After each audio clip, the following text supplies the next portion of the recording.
Good day, fellow champions of inclusion. I am AA Ron, and this is the Inclusive Dad podcast, where we explore inclusion and make it practical.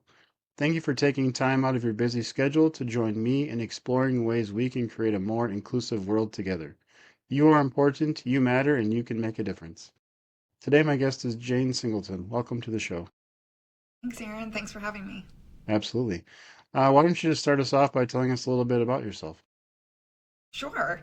So, I'm an executive coach and founder of Launchpad for Life, and I help individuals, teams, and organizations navigate neurodiversity with purpose. And I spent 13 years working in schools building learning support programs from scratch.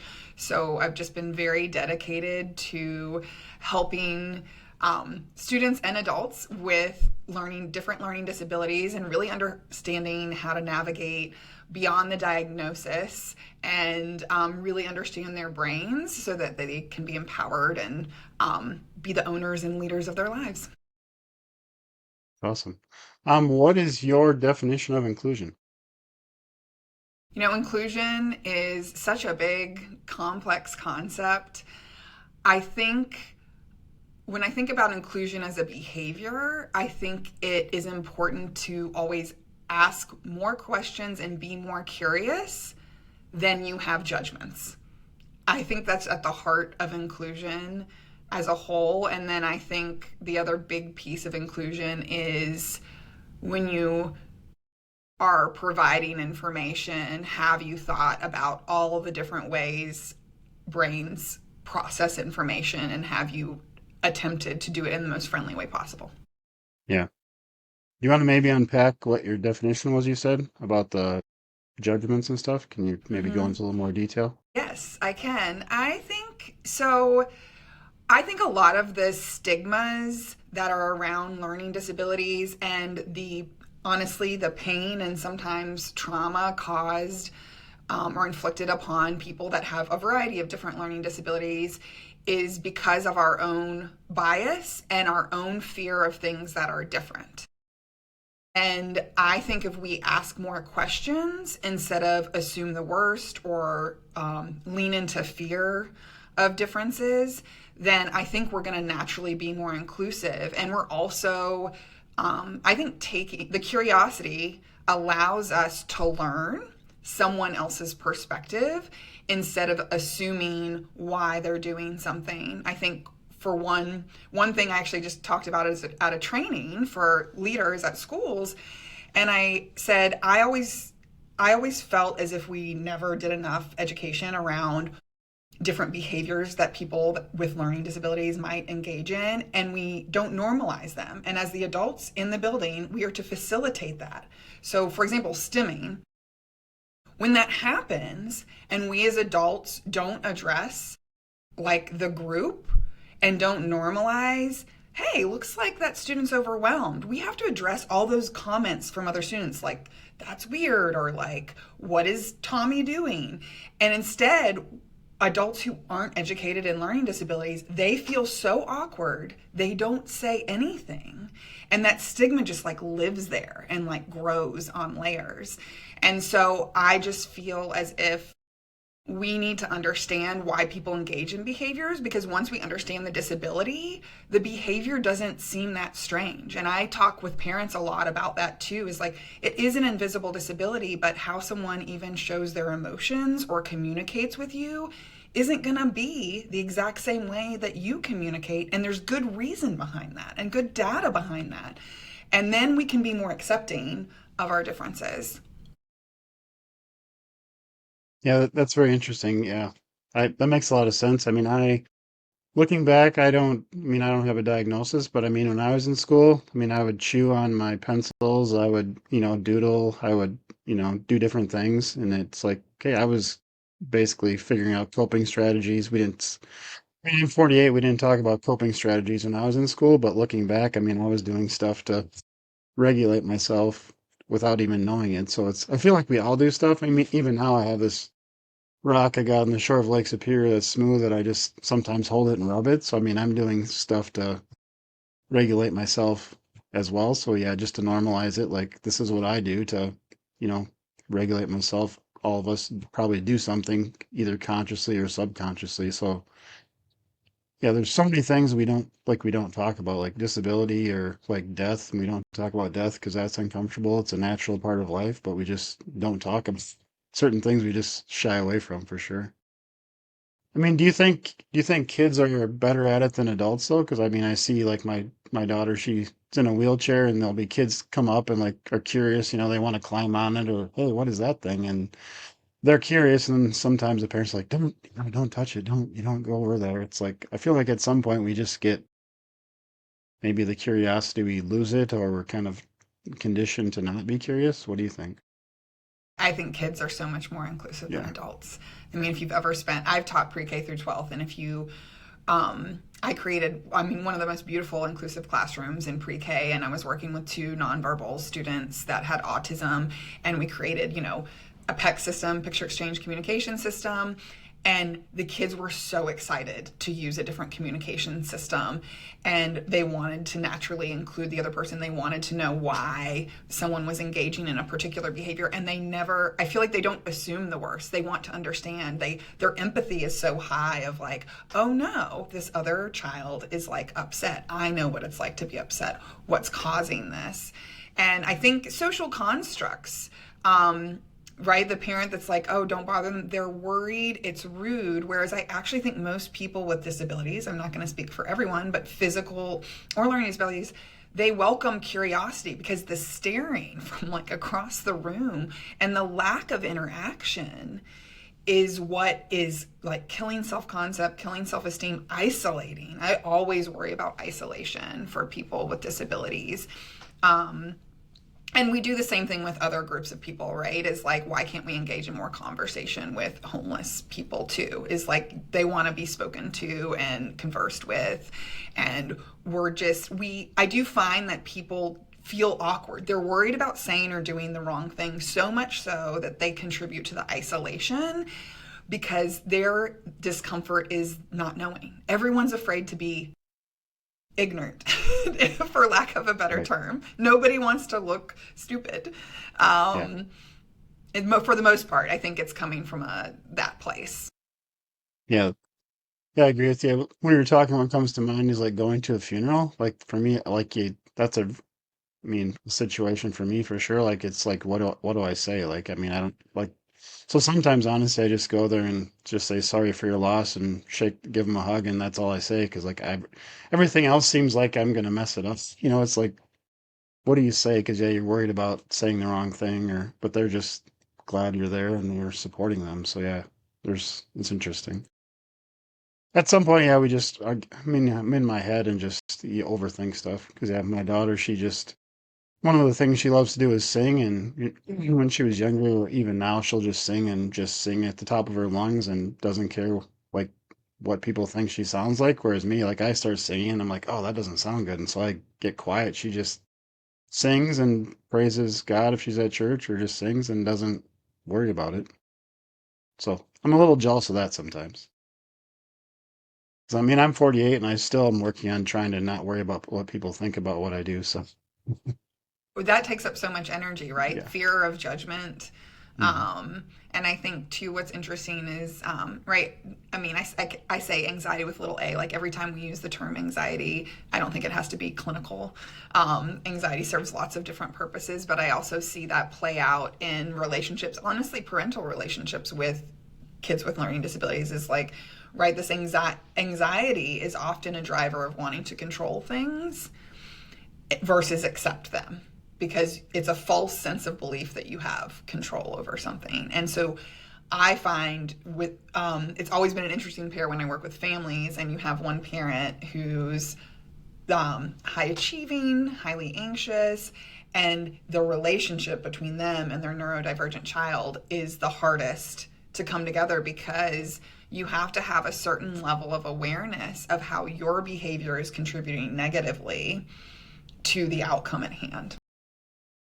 Yeah, that is very true. Because I mean, I'm anxious, kind of not all the time, but sometimes, and I know when my daughter's over, it goes much better if I just go with the flow. And I mean, if we don't eat at a specific at this time that I normally eat, and just kind of go with the flow, it goes much better if I'm trying to control it, then it definitely is worse. So you just yeah, understanding she is a person, she has choices. Like I mean, she's on seizure meds, but I mean, if she's 30 minutes later than normal, it's not that big of a deal for her at least. So just kind of go with it, be in the moment. And I've been starting to do some DBT stuff at work, and new to DBT, so just doing a lot of mindfulness stuff. And man, that really wish I would have known that a while ago, because just being in the moment and just like feels getting anxious, take some breaths, just get in that moment, and it makes a big difference.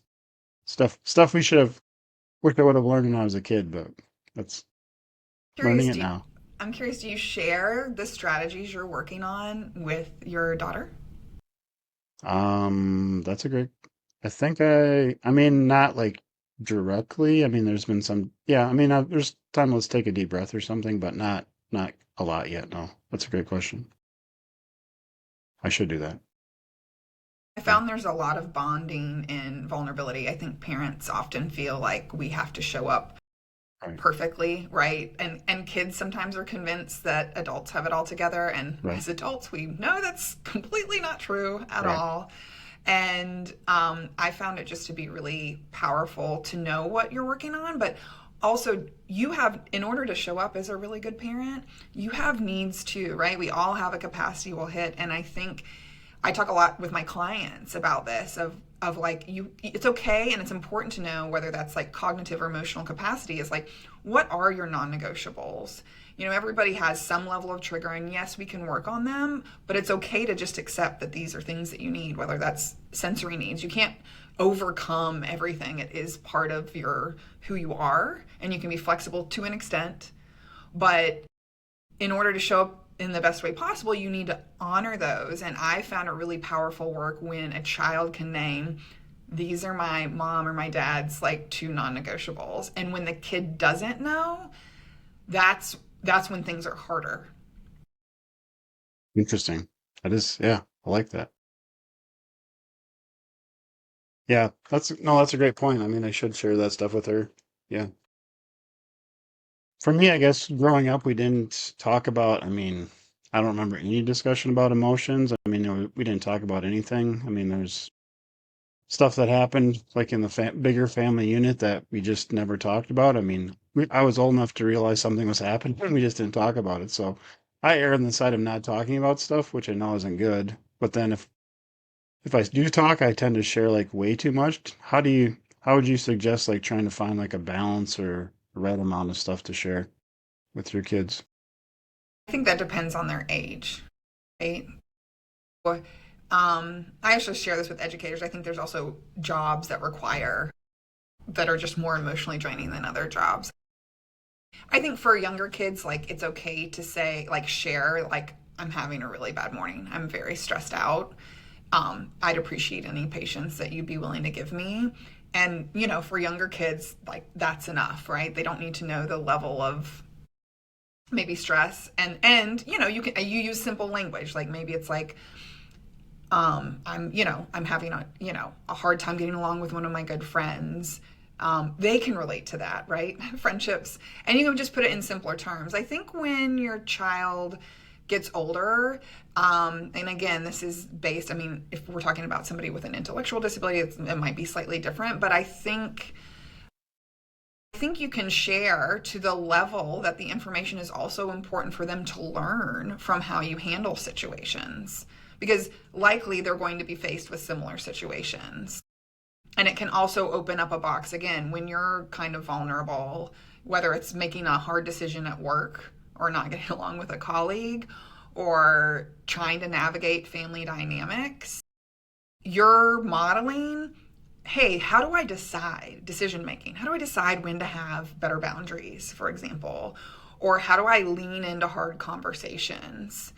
And when do I need to like step back and protect myself and emotionally regulate? I think those are really powerful stories. Right? You have to explain maybe, why are Right. you not talking to a family member Yeah. right now? And it's like, because repair and apologies are important, and I'm giving them space to get to a place of repair, right? I'm not getting Yeah. into the nitty gritty details or like I think stay away from gossip was probably my Right. non-negotiable. Like getting into details and like sharing stuff when you're mad, right? Opinions like so Hmm. and so, you know, I wouldn't share that, but I think simply sharing like, a boundary of mine was broken. This is like integrity is an important value of mine, and I feel like that was broken, and we're gonna have to take some time to work through that. Yeah. I mean, it is a great reminder because I mean, she definitely can tell when people around her are off or feeling emotion. So I mean, she knows it. Like I just described when I was young, there was stuff going on in the family and we never talked about it. So I mean, yeah, I need to a certain level talk about things. Just yeah, why am I feeling off today? Something at work. Just that level for sure. Start there and see how it goes. I guess. Yeah, that's a great reminder. How did you get into this work? I mean, what did you, when growing up, did you have any exposure to people with disabilities when you were Yes, younger? actually, this goes way back. So when I was a teenager, I actually had a summer camp job at a camp specifically for people with disabilities. And I realized as a teenager, you become friends with the campers, and it was a day camp. And I realized, why are we playing, like, they were playing like kids' music. Like, the activities were they were much geared towards younger Mhm. students, but these people were high schoolers. And I remember a camper saying, why do they think we want to tap along with sticks? Like, she said this to me. She was wheelchair bound, and I said, she was like, I like Britney Spears too. And I was like, yeah. So what I did actually, it made so much sense to me. And at the time, right, there's older people running the program. And I mean, the training for working with people with disabilities has obviously shifted a lot over the Right. years. But I was like, what's advocacy and allyship look like then? And I was like, I said, you have the power to change this. Like, let's do a chant. Let's say Britney Spears, Britney Spears. And so we did. And we got them to change the music program for that day. But I didn't know at the time, right, that that was teaching advocation. But I think working at that camp really stuck with me. And then, when I studied psychology in undergrad, I did an after school program for kids with ADHD. And we actually created these behavioral intervention plans. And I learned a lot about the difference between like different medications and like your own feelings towards medication. So I did a lot of research there. And then I eventually got my master's in special education and program development, which was really helpful in figuring out how all the pieces work together, right? You have a team of teachers working with a kid, and like really organizational values around inclusion are essential, and especially with like assessment and measurement of learning. And what does that mean? And special ed has come a long way in a lot of ways. And when, I mean, it's tricky, right? And when do you need some separate time to close gaps? Mhm. I think it's important that you're making really thoughtful decisions on what's best for the student, both short and long term. But like the most important thing I ever learned is like involve the student directly. I don't know why a bunch of people are meeting that don't have disabilities without the child. Like, whether that child's comfortable in being in the group is one thing, but there should be a separate interview with like clear, like verbatim language that the child has used about what they want, and that should be included in the meeting too. I don't care what age the kid is. Yeah. Those are great reminders. Yeah, when you talked about the Britney Spears thing, my daughter loves like music where there's swear words in it, which I mean, but that she started like she liked that, but she was probably a teenager and it's like, oh, we can't, you shouldn't be listening to that. It's like she's a teenager like other teenagers. Other teenagers like music with like Eminem with swear words in it. Like why if that's what she wants to listen to, that's maybe it's not my choice. I mean, I like it too, but maybe if it wasn't my choice, why she can still listen to it if she wants to. Like, but yeah, it's funny. But yeah, you're right. The couple things you said, like the organizational view on inclusion, that was kind of our thing that we ran into because I mean, we didn't know anything about, or I didn't know anything about, special ed or inclusion. So I went along with what the school said, which was a segregated classroom, found out about inclusion, and then we'd have IEP meetings like we wanted to be, fully included. And they're like, okay, sounds good, we'll do it. And then you realize their definition of fully included is for going to lunch with her peers. It's like, okay, so obviously what you think inclusion is and what we think it is are two different things. So I always remind parents like, okay, you got to make sure that what you think a definition is what they think it is, because I said the word inclusion, they heard the word inclusion, but we had two different views of it. So what do you mean by those words for sure? And that's but it's we hit that, the administration, like I said, had a different view than we did, and it was, I mean, they didn't really change, so it was hard to, get her more included in that that atmosphere of them viewing inclusion a certain way. So that the organizational leadership view of the inclusion makes a huge difference, for And sure. I think there's a lot of limited beliefs around logistics. Mhm. Logistics, workload. I mean, there's so much more to be done between homeschool communication because I think both sides have to be more curious, if that makes sense. And what is the right with inclusion? What's your expectation within? Let's say that there's, depending what the need is, right? If they're in that classroom and they can't access, the class at that level, then who's in charge? What does that look like? And then is the parent going to still be satisfied? So like really getting into that nuance of like, is it a social goal? Is it an academic goal? The like the long-term trajectory plans and like transition planning are really, really important too. There's a lot of details, and I think a lot of it, unfortunately, there's a lot of bureaucracy and funding and stuff that also gets in the way. I hope that every kid at least gets like a really awesome teacher, or hopefully way more than one, that just is great at it. Yeah, and the system isn't set up for, I mean, like our IEP meetings would have, they could be 5 to 10 school staff there with me and her mom. So I mean, the system is not set up to like a level playing field, and it's hard to have those honest conversations. Like this is what I want in the school, being able to say, well, I mean, we can't. I mean, they can't. They have to balance the line of like, not saying something that they can get in trouble, but at the same time, like we want something, we need to know for like if you like, can you even do it? Because like if we put it in there like it needs to be done and you're not even able to do it, then what's the point of that? So I mean, but it's hard to have those completely honest conversations because everybody's kind of afraid of doing something wrong and getting in trouble and all that stuff. So it's yeah. But I mean, we have to give each other grace. Yeah.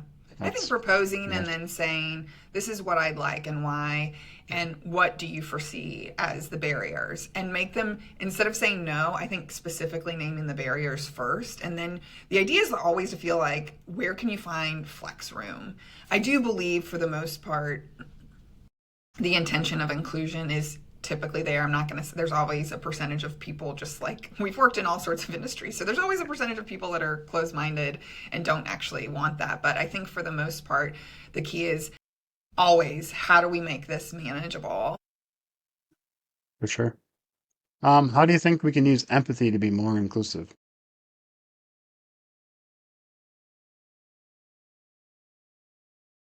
It goes along with my curiosity point from earlier. Um, I think you can attempt to put, when you educate yourself, number one, you understand a little bit maybe what's going on in the brain and the body. um, I think empathy for me is, when we're talking about working with people with disabilities, is just really understanding that a basic human need for every individual is a desire for autonomy and independence. And then you have every parent's human need, which is a desire for safety. Safety is pretty high up. And like protection. And so you can see how these at times can be conflicting goals. And I always say, every time you are wanting to make a decision as a parent, like think really hard about what you wanted at that particular developmental stage, and think about what your parent brain wants to say and what your child is wanting, and like where can we move? Because you're in a position of power, right? You're in an immense, and I would say even a more powerful situation. But the more stuck you make your child feel, the detriment on their mental health, right? And you have to remember, like, depending, different disabilities cause different things, right? Like school might always be hard, like the whole time. They might always need a tutor, or they might not be that, but like where do they get their joy from?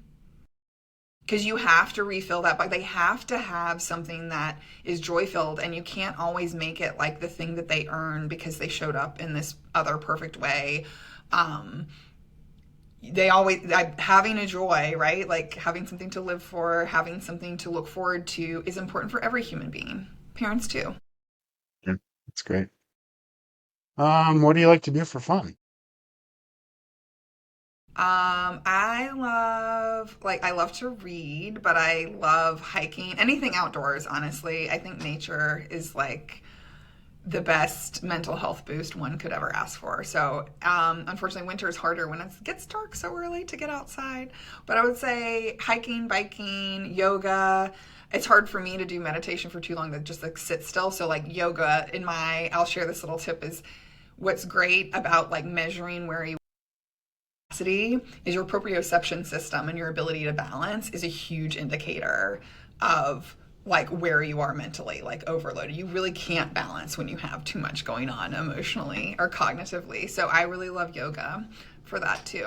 And skiing. It's almost ski season, so I'm looking forward to that. There you go.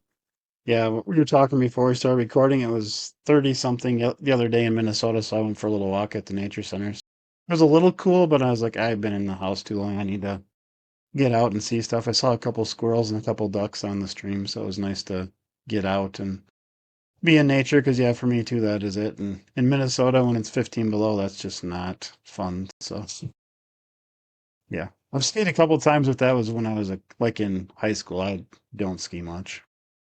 Yeah. Yeah, Well, I have an old British colleague who used to tell me there's no such thing as bad weather, just bad dressing. it's true. I just don't like putting on like so many layers. It just then I get like start sweating and get warm, and then it's like just not fun. So yeah. Yeah. Yeah. But I complain about the cold, and I still live in Minnesota, so I should not complain. Life choices. Yeah, for sure. What is one tip you can share to help the listeners be more inclusive today? So just something anybody can start doing today to be more inclusive. I'm gonna connect this to what I said earlier is next time that you want to make a conclusion, challenge yourself to ask one more question. Do you want to share a little bit about your coaching and what you do? Yeah, I'd love to. Thanks. So I essentially, for individuals, I do coaching and I specialize in working with neurodivergent individuals. So I help them really understand how their brain works, kind of stepping away from like the stereotypes of a label, but really understanding the different cognitive processes, and most importantly, like their behavioral traits, so that they can align routines and overcome barriers that have gotten in the way of success before. So that could be communication or time management. Um, for organizations, what I do is I do education and training around like neurodiversity 101. How can we just understand the different processes of brains, how different brains work, and create systems that are brain friendly, as well as identify the most reoccurring problems that I've seen, not only through clients, but also through doing systems work. And how can we make small, sustainable system shifts that improve work productivity, but also retention, which is really important right now. And through that, leadership development. Because I think the biggest thing for me that I see is just how can we really improve the onboarding process and the evaluation process. I mean, everyone has a capacity, and executive functioning is the CEO of the brain.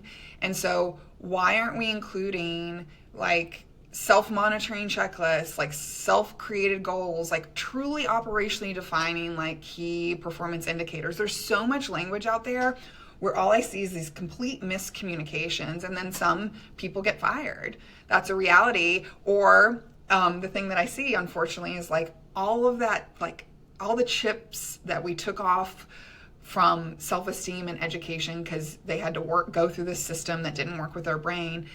I find a lot of neurodivergent individuals think that they're wrong, and that impacts their self-advocation in the workplace, and they don't actually share their diagnosis or what their needs are because they think they're going to be shut down. So I'm really all about building that bridge, whether I'm working with an individual or a team, is like, let's lean into cognitive strengths. And if we can really like embrace our weaknesses, we're going to have way better like productivity, team flow, and it gives me a sense to think, oh, my coworker over here, it's not that he's not friendly. He just doesn't like being in large groups, or, he doesn't enjoy like the sensory environment that's around us. And so that's why he's not participating, or he needs more time to think.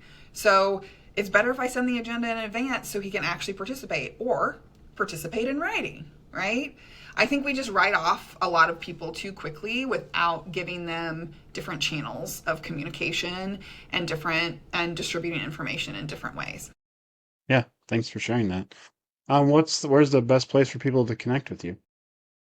You can go to www.launchpadforlife.org. You can sign up for my monthly Insight newsletter. And I do free consults if you're interested in my work, so feel free to reach out on my website. Thank you so much. Ready for the last question? Yep, let's do it.